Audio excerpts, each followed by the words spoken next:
Je considère l'argent comme une métrique de réussite. Tu préfères 1 million de dollars par mois de façon sûre ou 1 milliard en 10 ans avec une faible probabilité? Des investisseurs stratégiques, industriels, qui souhaiteraient participer et obtenir des parts dans la boîte. Moi, je te conseille de les refuser, de les garder très loin. Les industriels stratégiques, ça marche jamais. Il y a plein d'opportunités qui viennent d'un coup. Il n'y a pas d'opportunité dans la vie. C'est une illusion. Entre le cash burn pour acquérir énormément et rapidement de la croissance, La seule façon de valoriser ces 2 millions, c'est de les dépenser intelligemment. Et surtout, tu viens d'un pays, la Belgique, où les gens sont très cons là-dessus. Bon, alors comment je peux t'aider? Initialement, moi, j'étais parti pour faire une carrière assez classique, Ouais. quoi, dans l'intelligence artificielle, dans un grand groupe ou dans une banque. T'as pas aimé, t'es devenu freelance. Voilà. Tu gagnes ta vie en tant que freelance aujourd'hui. C'est pas que j'ai pas aimé, c'est que j'ai détesté. Ouais. Et Next. du coup, je me suis dit, bon, ça, c'est pas pour moi. J'ai Mhm. cherché un petit peu ce que j'allais faire. Donc, l'option évidente, c'était l'entrepreneuriat. Et je me suis dit, bon, je vais commencer par me mettre en freelance, parce que j'avais déjà eu une expérience en freelance pendant mes études. Et donc, là, je suis un peu en phase de transition. J'ai repris mes projets en freelance. Mhm. Et donc, je suis en phase d'exploration. Ok. Tu vois, le reinforcement learning, c'est la phase de l'IA qui cherche, qui fait des choses. Je développe des applis. J'ai fait, je crois, le dernier mois, j'ai dû faire 4 applis en utilisant ChatGPT. Donc des petits trucs qui font appel à des API, tout ça, et des petits SaaS que je teste derrière. Et donc, je suis en phase d'exploration. Je me donne quelques mois pour explorer. Et vers la fin de l'année, enfin, j'ai pas vraiment de date, mais dès que j'ai quelque chose de vraiment, vraiment solide, je me lance. Ok.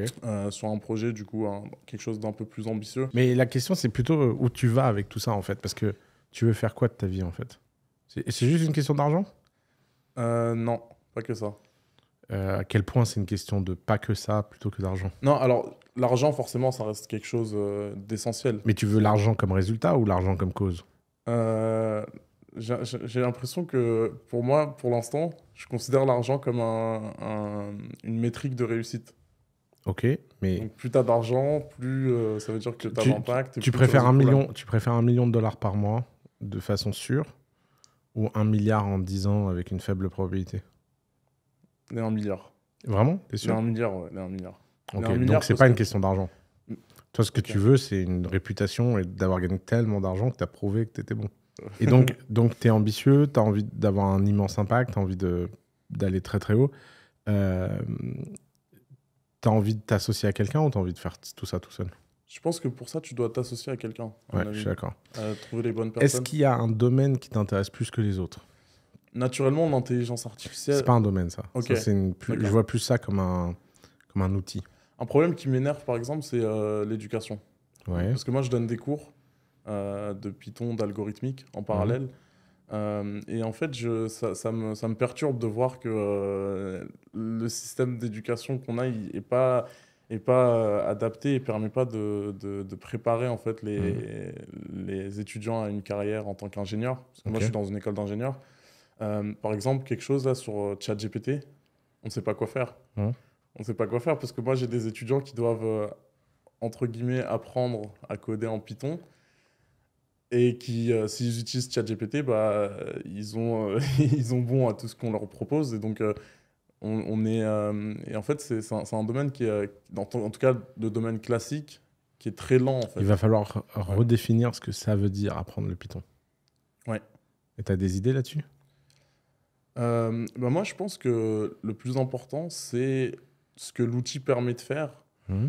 et pas l'outil Ouais. en lui-même. C'est-à-dire? Donc, bah, je sais pas si on Comment arrive tu ferais à... un test pour un étudiant pour savoir s'il maîtrise le Python, sachant qu'il a le droit d'utiliser ChatGPT?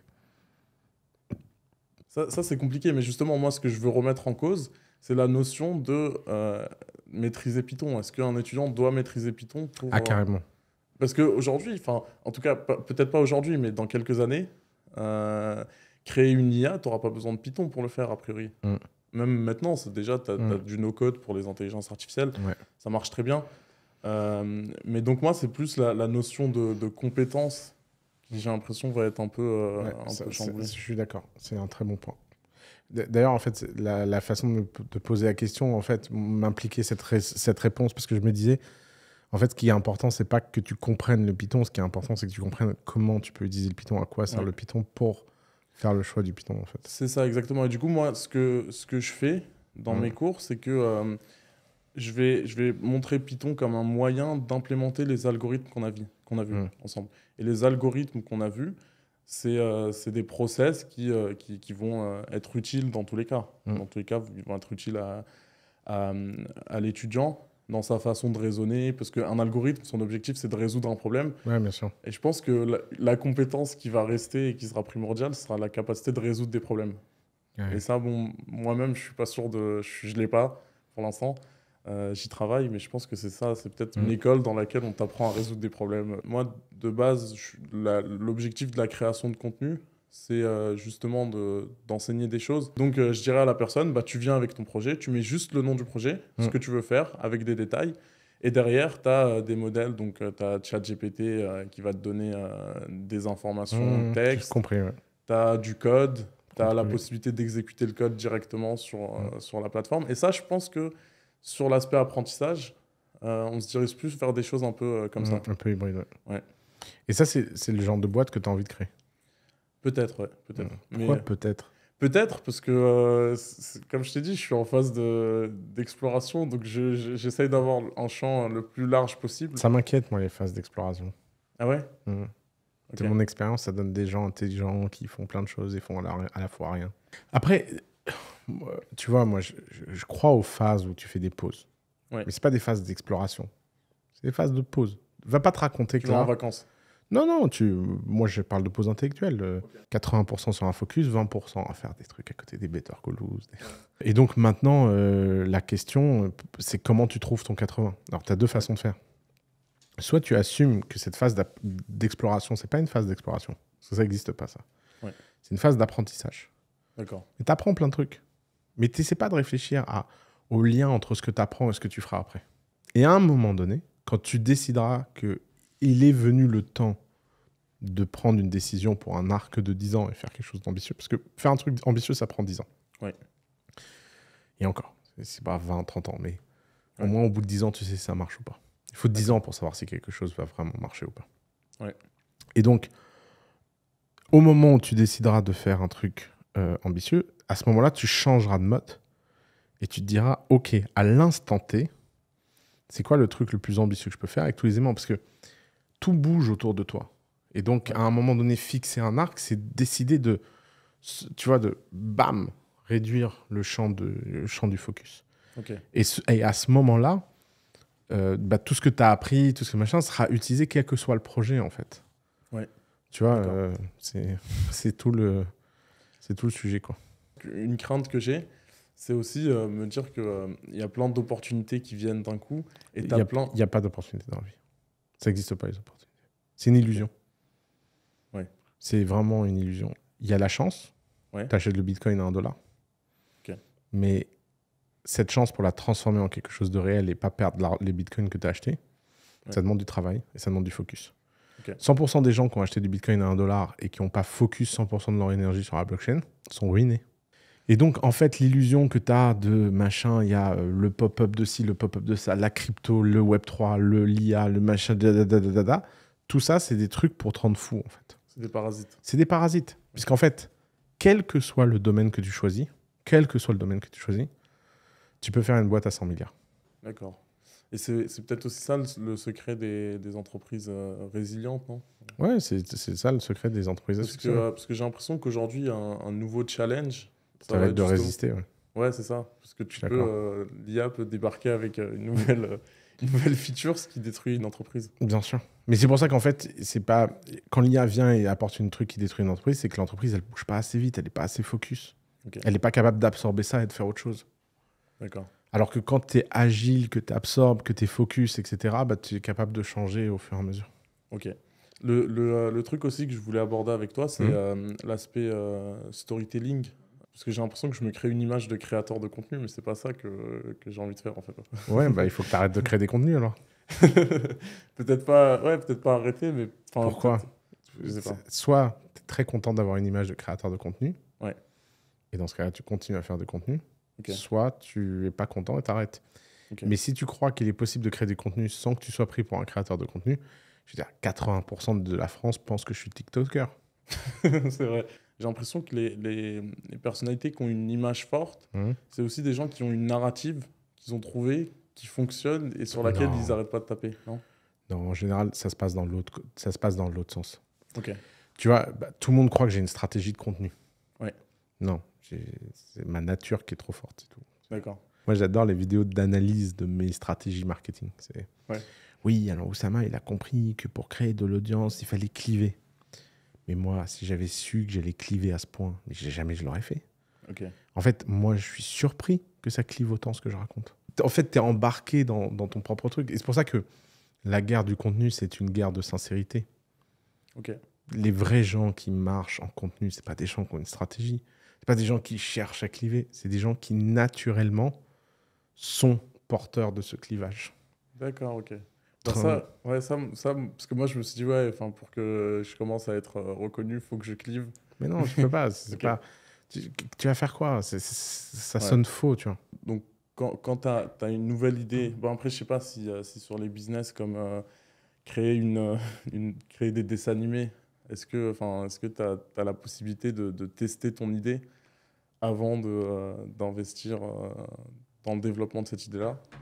Moi, je pense qu'il faudrait toujours tester avant d'investir. Ouais, et justement, ton processus de test, il ressemble à quoi? Moi, j'ai de la chance, j'ai une audience. Donc, c'est facile. Okay. Je dis, tiens, je vais lancer ça. Ok.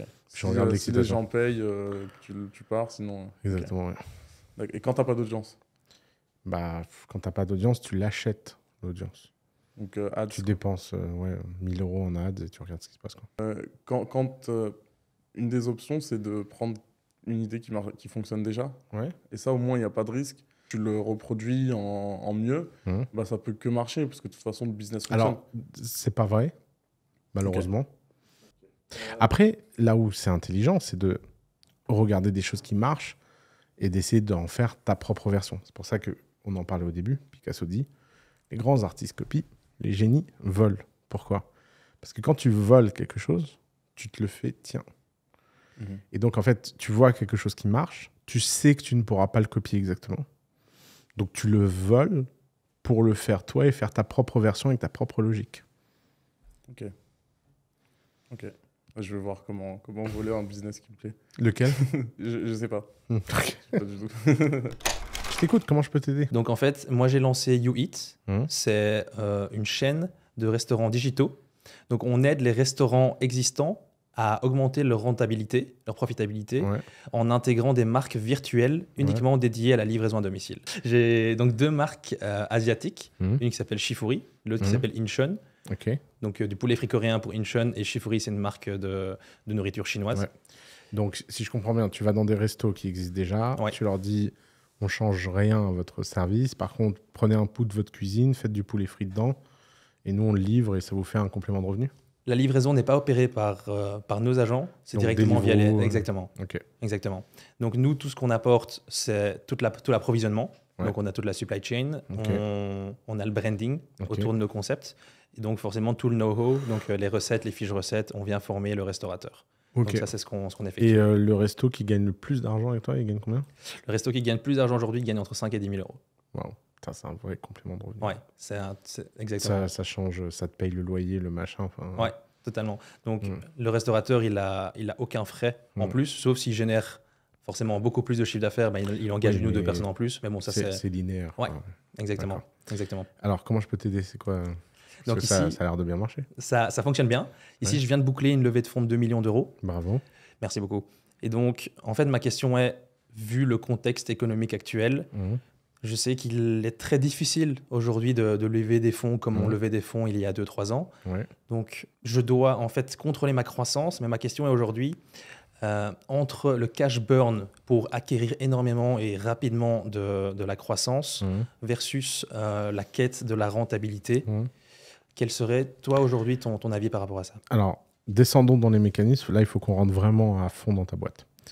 Alors déjà, est-ce que tu es défaut d'aide ou défaut à live? Est-ce que tu connais ce concept? Non. Si à un moment donné, tu coupais toutes tes dépenses de croissance, en combien de temps tu deviendrais rentable? Je suis déjà rentable aujourd'hui. Ok, donc tu es ce qu'on appelle défaut live. Ouais. Défaut d'aide, c'est que si tu... Par exemple, tu connais Gorillaz? Ouais. La boîte là dont on parle, elle a été défaut d'aide. plus elle gagnait d'argent, plus elle en perdait. Donc même si elle coupait les dépenses de croissance, elle ne vit pas non plus. Ouais. Défaut à Live, c'est que oui, ta boîte n'est pas rentable parce qu'elle a du cash burn, c'est normal, tu es en croissance. Mais le jour où tu décides d'arrêter, tu es immédiatement rentable. Ou dans un temps, un horizon où tu as suffisamment de cash pour l'être. Donc quand tu es défaut à Live, réfléchis pas, fonce. Parce que, en fait, qu'est-ce qui va se passer? Là, tu ne sais pas ce que sera le marché du financement dans 6 mois, 1 an, 2 ans, 3 ans. Aucune idée. Donc, de toute façon, il n'y a que 2 choix. Soit il va mieux et tu auras fait le bon choix de croître. Soit il va pas mieux, c'est pas grave, puisque tu auras cru à un niveau de bénéfice supérieur. Ouais. Donc, quoi qu'il arrive, fonce. Et c'est ce que les gens ne comprennent pas sur les histoires de rentable, pas rentable. C'est que comme la rentabilité, c'est un concept comptable qui ne reflète pas la réalité opérationnelle des boîtes. Tu vois, en compta, il n'y a pas défaut d'aide, défaut à live. En compta, il y a j'ai perdu de l'argent. Mais toutes les boîtes ne sont pas égales dans leur façon de perdre de l'argent. Et en plus, même Gorilla, ce n'est pas irrationnel comme approche. Parce qu'en fait, il y a des boîtes qui espèrent qu'avec le scale, leurs opérations vont s'améliorer. Mais toi, tu n'es pas dans ce cas-là. Toi, tu es dans le cas où tes opérations sont déjà optimisées et je t'encourage à continuer à les optimiser même si tu as levé de l'argent et de burn le plus possible cet argent pour croître. Parce que la meilleure valeur que tu peux donner à l'equity que tu as perdu, c'est de changer d'échelle. Et la meilleure façon de changer d'échelle, c'est de burner intelligemment cet argent. Et de la même façon, est-ce que burner de l'argent, c'est une bonne ou une mauvaise chose? Ce n'est pas la question. La question, c'est quoi les bonnes façons de burner de l'argent? C'est quoi les mauvaises? De la même façon qu'il y a de la bonne dette et de la mauvaise dette. Si tu t'endettes pour acheter un Airbnb qui te rapporte 4% par an ou 6% par an, c'est pas la même dette que si tu payes tes vacances avec ta copine. Ouais, on est d'accord. Tu vois, ouais, on est d'accord. Et donc, c'est pour ça que ces concepts... et surtout, tu viens d'un pays, la Belgique, où les gens sont très cons là-dessus. Je le dis, hein, les Belges, vous êtes très, très cons là-dessus. C'est encore pire que les Français. Parce qu'en fait, les Belges, c'est encore pire que la France, parce que à chaque fois que j'ai rencontré des entrepreneurs belges et tout, ils sont méga fiers de dire « Ouais, moi, je brûle pas d'argent et tout. » Bah ouais, c'est normal que t'en brûles pas, personne ne veut t'en donner. Et la plupart des entrepreneurs belges, ils n'ont pas l'opportunité d'être ambitieux. Ils n'ont pas l'opportunité d'être ambitieux parce qu'ils n'arrivent pas à convaincre des gens que leur valeur future vaut plus que le discount présent de leur valo. Or, toi, tu as réussi à convaincre des gens de mettre 2 millions chez toi. La seule façon de valoriser ces 2 millions, c'est de les dépenser intelligemment. Peut-être que le marché ira mieux, peut-être qu'il ira pas bien, mais de toute façon, tu auras changé d'échelle. Pour rebondir sur le fait que la Belgique, c'est assez compliqué d'obtenir des financements. J'ai de la chance, on m'a soutenu et je les remercie énormément. C'est du talent. Je les remercie énormément parce qu'ils croient en moi depuis le début. C'est cool ça. Merci à vous. Pour la deuxième partie, donc la prochaine levée de fonds, je me demandais de ton expérience avec les hubs financiers qui existent aujourd'hui pour un entrepreneur dans la food tech belge. Dans quelle région est-ce que tu me conseillerais d'aller Ton seul espoir, c'est Private Equity à Londres. Et pour ça, il va falloir que tu convainques de 3 choses. Il va falloir que la rentabilité de ton modèle soit incroyable. Il faut que tes unités économiques soient méga impressionnantes. Il faut que tu mettes toute ton énergie à avoir des unités économiques opérationnelles hors du commun. C'est vraiment méga important. Et si tu as des unités économiques hors du commun, tu rentres dans la case du Private Equity, il faut que le modèle soit réplicable. Il faut qu'ils aient l'impression que tu ouvriras d'autres pays. Tu as la chance de ne pas avoir besoin d'être dans le secteur VC et tu es dans un autre pan de l'économie qui est l'économie réelle, consumer, cash flow oriented. Est-ce qu'il y a une différence en termes de taille de deal entre VC et Private Equity? Private Equity, ils ont tendance à faire des plus gros deals plus vite. Je pense que la bonne façon de construire une boîte comme la tienne, c'est de ne pas trop réfléchir à ces sujets-là en amont et plutôt au moment où tu es dans le cycle de croissance, parce que les réalités de marché, elles peuvent tellement changer en 6 mois, surtout en ce moment. Tu vois, ça se trouve, les banques américaines vont toutes faire faillite et on n'a plus d'argent dans 6 mois. Donc, ça ne va pas empêcher que les gens aiment le poulet frit. Hein. Donc, toi, tu es quand même dans la boîte la plus structurante en termes de solidité de contre-cycle. Tu es dans la food, fast, en ligne. Donc, tu es dans un champ où tout peut s'écrouler au-dessus. Toi, tu vas résister. Quand on est en hyper-croissance et que les gens ils veulent faire de la sexiness, tech, machin, t'es pas terrible. Mais là, toi, en ce moment, t'es une valeur refuge. Donc, profite de ça pour justement te bâtir comme un bunker et une forteresse. Donc, pousse, vois ce que tu peux faire avec les 2 millions. Et à à la temporalité où tu auras dépensé ces 2 millions, tu auras atteint le max de ce que tu peux faire en autofinancement, bah, se posera la question de ton financement. Et la question de ton financement va dépendre du contexte. Et c'est pour ça que faire preuve d'anticipation sur ce sujet-là, à mon avis, c'est contre-productif. Par rapport à quel point les conditions de marché peuvent changer la réalité. Ouais. Et il ne faut pas sous-estimer l'importance mentale du focus. Parce que si tu réfléchis à ces sujets-là, alors que ce n'est pas le moment, bah mine de rien, c'est de l'énergie mentale que tu vas utiliser et que tu ne vas pas réfléchir sur le sujet opérationnel qui est comment monter mes marges, comment avoir des meilleurs prix, comment trouver un meilleur fournisseur, comment trouver plus de restaurants, comment accélérer le processus sell, comment convaincre plus de restaurants, comment être plus présent sur Deliveroo. Tu as vu le nombre de questions que tu as, donc concentre-toi là-dessus. Parce que ce que j'avais peur, c'est en fait en fonction des capitaux que je lève, à quelle vitesse est-ce que je prévois cette croissance? Parce que je peux recruter 10, 15, 20 personnes, brûler en un an et finalement plus avoir de cash. Et à ce moment-là, repivoter la boîte. Mets-toi sur 24 mois. Ouais. Mets-toi sur 24 mois. 24 mois, c'est un bon cycle. Parce que normalement, en 24 mois, ce que tu brûles en 1/24e de ton argent, et ce que tu dois au minimum gagner en marge supplémentaire pendant ces 24 mois pour justifier le fait de continuer cette boîte. Tu comprends mon raisonnement? Puisque le taux de croissance minimum d'une boîte comme la tienne, ça doit être de gagner 5% mensuel de free cash flow en composé. Donc 5% mensuel en composé, ça fait 18 mois en fait. Tu rajoutes 6 mois de buffer parce qu'on ne sait jamais, et ça te donne à peu près le raisonnement. Très rationnellement en fait. Pour l'argent donc, que j'arrive à lever, et même s'il y a à un certain moment des investisseurs stratégiques, industriels, qui souhaiteraient participer et obtenir des parts dans la boîte. Moi, je te conseille de les refuser, de les garder très loin. Les industriels stratégiques, ça ne marche jamais. Ça se passe toujours mal. 100% des deals que j'ai vus avec un stratégique ont fini avec un fondateur qui le regrette. Et ça, c'est 15 ans d'expérience. Et les gens continuent d'imaginer que c'est des deals qui sont bien. Je ne sais pas pourquoi. Et j'en sais quelque chose parce que je l'ai fait aussi. C'est par expérience. Ouais, c'est par expérience. Mais c'est un truc de fou. En fait, vraiment, d'ailleurs, les gens qui nous regardent, si vous connaissez un deal stratégique qui s'est bien passé, ça se passe jamais bien. Pour une boîte comme la mienne aujourd'hui, moi, je me développe beaucoup en Belgique, aux Pays-Bas. Je suis également présent. Et la question revient encore avec le montant levé et le cash burn, à quel point je vais vite ou pas. Est-ce que tu préconiserais aller le plus vite possible à l'étranger, en France, en Espagne, en Allemagne, et de commencer à grappiller du terrain, ou de se focus sur 1-2 marchés pilotes, les exploiter au maximum avant de passer à l'étape B? Alors ça, c'est une question très difficile. Je t'aurais dit la deuxième solution, et il y a quelques contre-exemples de la première qui ont marché. Concrètement, c'est quand même plus simple de faire un pays pilote, d'y aller à fond, et puis après de développer. Mais c'est vrai, qu'est-ce qui se passe si tu le rates? Donc, je pense que c'est des trucs de niveau de risque et de personnalité. En tout cas, ce qui est sûr, c'est que sur les 2 millions actuels, il ne faut surtout pas partir à l'étranger. Jusqu'à quand tu peux te développer? Alors après, est-ce que tu considères que la France, c'est l'étranger d'ailleurs? Oui. Si tu oubliais toute contrainte, etc., c'est quoi le meilleur pays d'Europe pour toi où te lancer? La France. La France? Alors, pourquoi tu ne lances pas la France? Pourquoi tu lances les Pays-Bas? Après les Pays-Bas, c'est la France et puis l'Espagne. Et alors, pourquoi les Pays-Bas, c'est le meilleur? Parce que le marché de la livraison à domicile est extrêmement développé aux Pays-Bas, avec takeaway.com, qui justement est né aux Pays-Bas. Tu penses qu'aux Pays-Bas, tu peux atteindre combien de chiffre d'affaires par an? Aux Pays-Bas, on peut atteindre 3 fois le chiffre d'affaires belge. Et belge, tu peux atteindre quoi? 3-4 millions par an? Ouais. Donc tu pourrais nous faire une boîte à 16 millions entre la Belgique et les Pays-Bas? Ouais. Ouais, bah c'est bien. Ça te met une taille private equity. Donc en fait, quand bien même l'autre stratégie serait possible, tu as quand même intérêt plutôt de faire celle qui a le moins de risque pour la prochaine milestone. C'est ça. Donc plutôt rester sur des marchés qu'on connaît et qu'on peut exploiter au maximum avant de commencer l'étape B alors. Bien sûr. Je ça. Bien sûr, bien sûr. Si on prend le raisonnement inverse, est-ce qu'il n'est pas également intéressant d'avoir déjà une sorte d'intérêt dans différents marchés? Non, ça personne ne le valorise.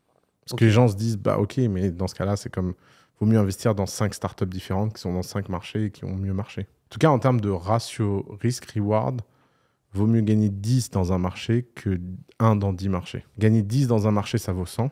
Gagner 1 dans 10 marchés, ça vaut 0. Ok, donc vraiment être capable de choisir son focus et puis d'y mettre toute son énergie dans ce focus choisi. Exactement. Merci beaucoup, Oussama, pour cette séance. Plaisir.